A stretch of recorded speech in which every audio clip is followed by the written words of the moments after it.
আমরা সারা পৃথিবী থেকে এক হয়েছি। আমরা দেখতে চাই এই সিভিলিয়ানদের শক্তি কতটুকু, এবং এই যে 3 অফিসারের কথা আমরা বললাম, যশোরের GOC major general MJ Imdadul Islam, এরপরে MD Mizanur Rahman brigade commander, এবং ফিল্ডে যিনি ছিলেন মাবরুর রশিদ, এই 3 জন সহ আর যারা যারা জড়িত ছিল, ওয়াকারুজ্জামান, এখনকার যে DGFI যে চিফ আছে, এবং যাদের যাদের ইন্টেলিজেন্সের কারণে, এবং এরা নিশ্চয়ই সবাই জড়িত ছিল, ইউনুস এবং যারা যারা গণহত্যা চালিয়েছে, আপনারা দেখেছেন পরিষ্কারভাবে মনিটরের সামনে এসে শিশু উপদেষ্টা বলছে আওয়ামী লীগকে খুন করে ফেলা হবে। সে মনিটর করছে স্ক্রিনের সামনে কিভাবে খুন করা হবে। এই তথাকথিত এই জঙ্গি সরকারের স্বরাষ্ট্র উপদেষ্টা এই জাহাঙ্গীর, এদের একটাকেও ছাড়া হবে না। এদের প্রত্যেককে আইনের কাঠগড়াতে দাঁড়াতে হবে। সারা পৃথিবীকে আমরা দেখাবো যে এদের বিচার হচ্ছে। আমি যে বিষয়টা আমার মনে হয় সাধারণ মানুষকে একটু বলা প্রয়োজন, সেটি হচ্ছে, আমি জানি না অনেকে ব্যাপারটা কিভাবে নিয়েছেন, সেটা হচ্ছে যে গোপালগঞ্জে সেনাবাহিনীর যারা এই গণহত্যায় জড়িত ছিল, প্রথম মেসেজ হচ্ছে যে 3 জনের কথা গতকালকে আমরা বলেছি। একটা হচ্ছে যশোরের যিনি জিওসি MJ ইমদাদুল ইসলাম, সেকেন্ড ম্যান যিনি সেখানে ছিলেন MD মিজানুর রহমান, এবং থার্ড মাবরুর রশিদ। এদের কোনো রক্ষা নাই। আমি এই মুহূর্তে আছি আমেরিকাতে, এবং আমরা এখান থেকে একটা যথাযথ পিটিশন যেখানে যেখানে দায়ের করার করছি।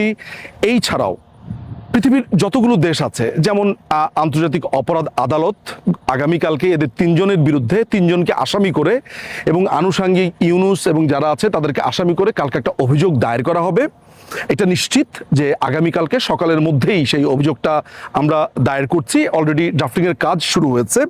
ইতিমধ্যেই আমরা ইউনাইটেড নেশনসকে গতকালকে 3টি ডিপার্টমেন্টে আমরা চিঠি পাঠিয়েছি, এদের পুরো গণহত্যার বিবরণ, কিভাবে তারা খুন করেছে, কিভাবে ঘটনা ঘটেছে সেগুলো। আসলে আমরা অনেক সময় যেটা করি সেটা হচ্ছে আমরা বলি যে এইটা করব সেইটা করব, আমাদের আসলে অ্যাক্টটা অনেক সময় করা হয় না বা স্লো হয়।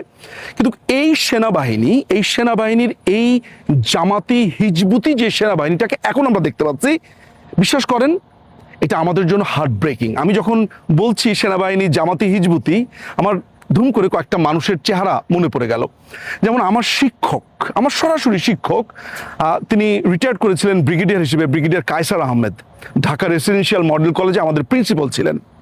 আমি যখনই বলি এই নিঝুম মজুমদার, এই পুরো নিঝুম মজুমদার এই ব্রিগেডিয়ার কায়সার আহমেদের হাতে তৈরি।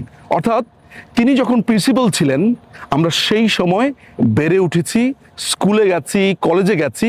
তার যে স্ট্রিক্ট অনুশাসন, তিনি একটা মানুষকে কিভাবে গড়তেন, সেনাবাহিনীর তো তিনিও ছিলেন। অর্থাৎ সেনাবাহিনীর এমন একজন অফিসার যার আন্ডারে বড় হয়ে আজকে গর্ব করে বলতে পারি যে আমরা ব্রিগেডিয়ার কায়সার আহমেদের ছাত্র। সেই সেনাবাহিনীকে যখন আজকের দিনে দাঁড়িয়ে আমি বলছি যে হিজবুতি জামাতি, আমার নিজেরই এক ধরনের আর্তনাদ হচ্ছে। আমাদের সাবেক সেনাপ্রধান আজিজ আহমেদ, আমাদের এর আগে যারা যারা সেনাপ্রধান এসেছেন, অনেক অনেক সম্মানিত ব্যক্তিরা আছেন। যখন আমরা বলি তখন আমাদের একটু খারাপ লাগে যে এই মানুষগুলো তো সেনাবাহিনীকে দুর্দান্তভাবে সার্ভ করে গেছেন। আমাদের বন্ধুরা আছে, আমাদের বান্ধবরা আছে, নানান ধরনের আত্মীয় স্বজন আছে, কিন্তু পুরো সেনাবাহিনীর বিরুদ্ধে আমি বলছি না। আজকের এই ভিডিও পুরো সেনাবাহিনীর বিরুদ্ধে না। এই 3 জন, যে 3 জন অফিসারের কথা বলেছি, তাদেরকে আইনের কাঠ গড়াতে দাঁড়াতেই হবে। শুধু আমি একা না, সারা পৃথিবীর যারা অ্যাটলিস্ট পড়াশোনা করেছেন দেশের বাইরে, তারা আজকে এক হয়েছেন। এই গোপালগঞ্জের গণহত্যার জবাব তারা দেবেন, এবং মেধা দিয়ে। আমরা কি পাল্টা মারামারি করব? না। বাংলাদেশে যারা আছে তারা সংগ্রাম করছে তাদের মতো করে। আমরা দেশের বাইরে যারা আছি তারা এই 3 ইতরের বিরুদ্ধে, এরা সেনাবাহিনীর অফিসারের নামে কুলাঙ্গার, দেয়ার বুচার। আমি আপনাদেরকে একটু ইতিহাসটা স্মরণ করিয়ে দেই। সেটা হচ্ছে মুক্তিযুদ্ধের পরপর এই স্বাধীন রাষ্ট্রের জনক, জাতির জনক বঙ্গবন্ধু শেখ মুজিবুর রহমানকে হত্যা করেছিল কারা? সেনাবাহিনীর কিছু সদস্যরা। ঠিক তার পরপর, এবং তারা নানানভাবে কি করেছে সেটা আপনারা জানেন। এরপরে নভেম্বরে যেই প্রতি বিপ্লব হয়েছিল, সেখানে খালেদ মোশাররফকে হত্যা করা হয়। খালেদ মোশাররফের সাথে ATM হায়দার এবং নাজমুল হুদা, এই 3 জন সেনা অফিসারকে, এবং যারা মুক্তিযুদ্ধের sector commander, sub sector commander ছিলেন, তাদেরকেও হত্যা করা হয়। তার কিছুদিন পরেই হত্যা করা হয় কর্নেল তাহেরকে। জিয়াউর রহমান এই হত্যাকাণ্ডটা করে। আবার জিয়াউর রহমান 1977 সালে বিমান বাহিনীর অফিসারদেরকে, হাজার হাজার অফিসারদেরকে হত্যা করে। দুঃখের বিষয়, জিয়াউর রহমান সাহেবকে, তাকেও হত্যা করে এই সেনাবাহিনী। তারপরে জিয়াউর রহমানকে হত্যা করেছে এই অভিযোগে মুক্তিযোদ্ধা অফিসারদেরকে, জেনারেল মঞ্জুর সহ 13 জন মুক্তিযোদ্ধা অফিসারকেও সেখানে হত্যা করা হয় কোনো ধরনের বিচার ছাড়া। এরশাদ 9টি বছর ধরে বাংলাদেশকে শাসন করেছে, একনায়কতন্ত্র কায়েম করেছিল। 111 এসেছিল, আজকে আমরা দেখতে পেয়েছি ওয়াকারের আন্ডারে আরেকটা 111। তাহলে এই সেনাবাহিনী বাংলাদেশকে আসলে কি দিয়েছে?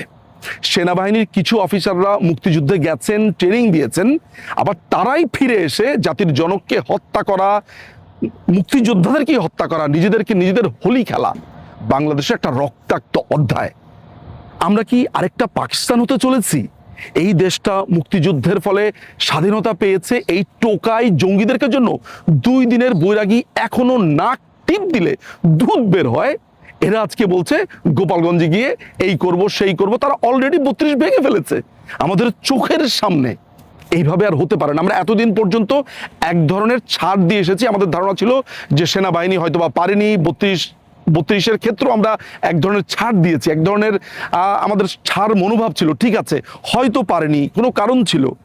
আজকে এই গোপালগঞ্জের পরে পরিষ্কার হয়ে গেছে বর্তমান সেনা প্রধানের অধীনে সেনাবাহিনী একটা বুচার বাহিনী, একটা খুনি বাহিনী, এবং এইভাবে যেতে পারে না।